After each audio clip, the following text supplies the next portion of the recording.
जेमिनाइज के लिए ये बदलाव कैसा रहेगा, क्योंकि आपके लिए 8वें और 9वें भाव के स्वामी है शनि और आपके लिए दशम भाव में ट्रैवल करने जा रहे हैं। अब दशम भाव जो होता है वो करियर का भाव होता है, कार्यस्थल का भाव होता है, कर्म भाव होता है। दूसरी बात, यहाँ पर पहले से ही चार ग्रह मौजूद हैं। राहु, सूर्य, शुक्र और बुध की मौजूदगी चतुर्ग्रही योग बना रही है। जैसे ही शनि ट्रैवल करेंगे आपके दशम भाव में तो एक पंचग्रही योग बन जाएगा। और चंद्रमा तो हर 2.5 दिन में बदलाव करते ही हैं, तो इसलिए बीच बीच में 6 ग्रहों का योग भी बनेगा। देखिए, सबसे पहली बात, शनि आपके स्वामी ग्रह बुध के मित्र है, क्योंकि मिथुन राशि बुध की राशि है और बुध और शनि आपस में मित्रता का भाव रखते हैं। ये गोचर आप लोगों के लिए लाभकारी रहेगा। खास तौर पर अगर देखा जाए तो आपके, अगर हम नौकरी पेशा लोगों की बात करें तो नौकरी के लिहाज से, क्योंकि शनि करियर के प्लैनेट है, तो करियर में अच्छा खासा एक गेन आपको देंगे। अभी तक अगर रिस्पॉन्सेज नहीं मिल रहे थे तो यहाँ से आप देखेंगे 29 मार्च के बाद से आपको अच्छे रिस्पॉन्सेज आपके करियर फ्रंट से मिलना शुरू हो जाएंगे।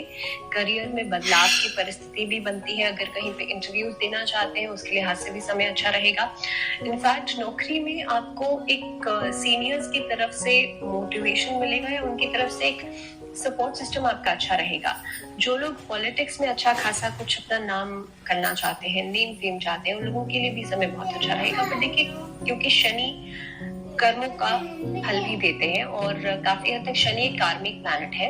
10th हाउस में शनि का आना आपको बहुत ज्यादा प्रयत्नशील बना सकता है, आपको बहुत ऑप्टिमिस्टिक बना सकता है फॉर योर वर्क। इस अवधि के अंदर आप बहुत कंसिस्टेंट तरीके से काम करेंगे, बहुत डिसिप्लिनरी तरीके से काम करेंगे, क्योंकि शनि अनुशासन भी सिखाते हैं। दूसरी बात, एक स्लो मूविंग प्लैनेट है और शनि अभी की स्थिति में तो अस्त है, तो हो सकता है आपके काम में इनिशियल फेज में थोड़ा सा डिले आपको दिखे, थोड़ी सी रुकावट आपको दिखे। लेकिन अगर आप प्रयत्न को छोड़ देंगे, अगर आपकी, क्योंकि लग्न कुंडली भी इक्वली इंपॉर्टेंट होती है और लग्न कुंडली में अगर शनि बहुत अच्छा नहीं है तो गोचर का हल जो है, गोचर का रिजल्ट जो है वो बहुत ज्यादा कुछ नहीं मिल पाता।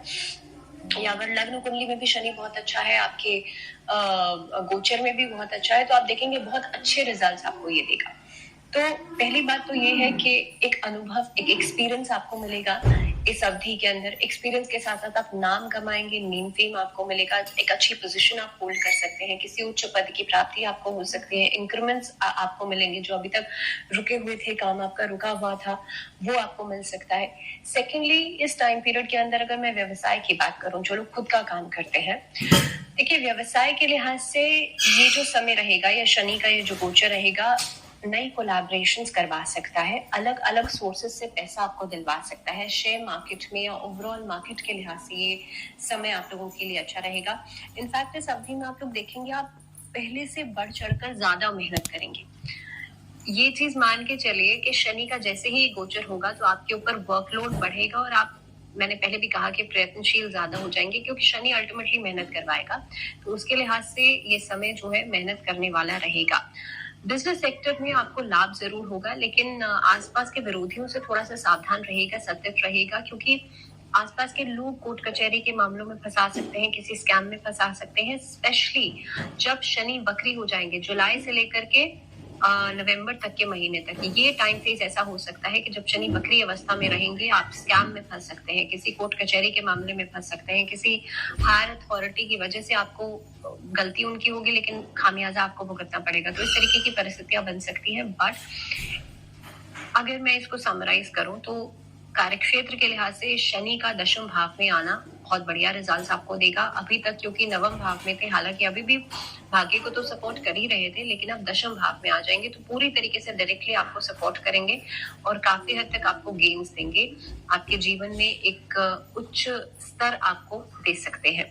तो पॉलिटिकली आप अगर कुछ करना चाहते हैं उसके लिहाज से भी ये समय अच्छा रहेगा।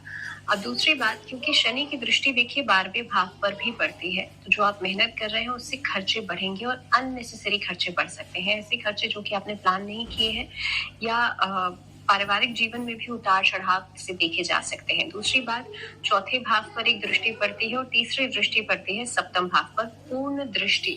पहली बात तो 12वें भाव पर दृष्टि पड़ने की वजह से आप देखेंगे अननेसेसरी एक्सपेंसेस जो है वो अचानक से बढ़ना शुरू हो जाएंगे और हो सकता है अनप्लान खर्चे या बहुत इम्पल्सिवली खर्चे होना शुरू हो जाए। दूसरी बात, चौथे भाव पर दृष्टि की वजह से पारिवारिक जीवन में बहुत ज्यादा कलह कलेश या लड़ाई झगड़े या कलह कलेश जो है वो हो सकता है। सेकेंडली, मदर की हेल्थ इस समय पर इम्पैक्ट कर सकती है। सप्तम भाव पर दृष्टि की वजह से फाइनेंशियल इश्यूज तो आ ही रहे होंगे, लेकिन साथ ही साथ में मैरिज लाइफ में भी इश्यूज आएंगे। इनफैक्ट इस अवधि के अंदर जुलाई से लेकर के नवंबर के बीच का जो समय रहेगा, इस अवधि में माता पिता की सेहत का खास तौर पे आपको ध्यान रखना पड़ेगा, या घर में कोई भी बुजुर्ग है उसकी सेहत का ध्यान रखना जरूरी रहेगा। इस अवधि में अगर कोई बहुत ज्यादा बीमार है घर में, तो कोशिश कीजिएगा उनकी हेल्थ को लेकर के आप लोग ज्यादा कंसर्न रहें। जीवन साथी के साथ जो मनमुटाव बने हुए थे उसमें थोड़ी और ज्यादा तेजी आपको दिखेगी जुलाई से नवंबर के बीच में। तो अगर ऐसा कुछ स्थिति बनती है तो उसको जल्दी से जल्दी आप बेहतर करने की कोशिश कीजिएगा, या अपने आप से मेहनत करके अपने आप से आगे बढ़ चढ़कर आप कोशिश कीजिएगा चीजों को रिजॉल्व आउट करने की कोशिश करें, नहीं तो प्रॉब्लम्स बढ़ेंगी। व्यवसाय में देखिए, अगर आप नीतियों का पालन नहीं कर रहे हैं, अगर आप स्ट्रैटेजीज का पालन नहीं कर रहे हैं, तो डेफिनेटली आपके शत्रु पक्ष आपको परेशान कर सकते हैं। लेकिन हाँ, अच्छी बात यहाँ पे ये है कि आपका आगे बढ़ना वो जारी रहेगा। आगे बढ़ने के लिए एक रास्ता जो है वो आपको मिलता रहेगा। वहीं पर अगर स्टूडेंट्स के लिए बात की जाए, तो स्टूडेंट्स के लिए खासतौर पे पर्टिकुलरली अगर मैं देखूं तो आपके लिए जो जुलाई से नवंबर तक का फेज रहेगा, ये ट्रैवल आपको करवा सकता है। अगर आप बाहर जाकर के पढ़ाई करना चाहते हैं और हायर स्टडीज, ट्रैवल करा सकता है, लेकिन ट्रैवल के दौरान खर्चा बढ़ेगा।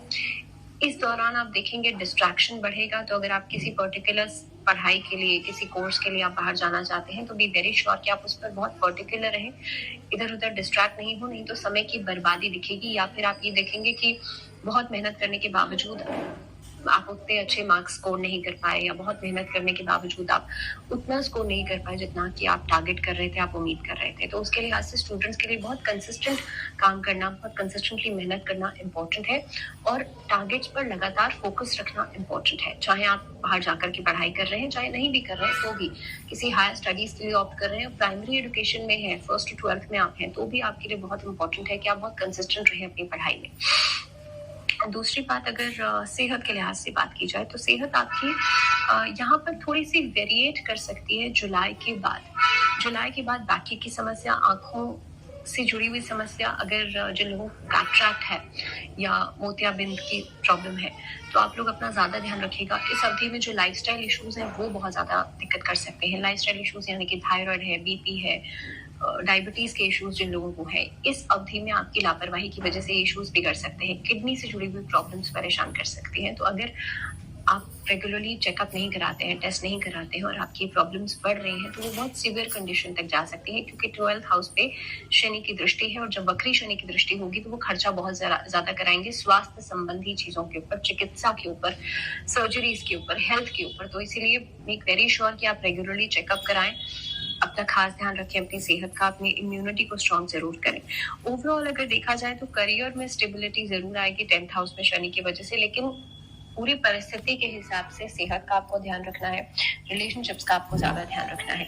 इस अवधि के अंदर क्या रेमेडीज, क्या उपाय किए जा सकते हैं? जो भी फिजिकली चैलेंज लोग हैं उन लोगों के लिए आप डोनेशन जरूर करें, उन लोगों को उनके लिए कुछ भी आप किसी चीज की व्यवस्था कर दें। इस तरीके की रेमेडीज जो है आपके लिए जरूर की जानी चाहिए। दूसरी बात, सैटरडे के दिन शनि चालीसा का पाठ, या मंगलवार और शनिवार 2 दिन सुंदरकांड का पाठ जरूर किया जाना चाहिए। इससे आपकी प्रॉब्लम्स काफी हद तक रिजॉल्व होंगी।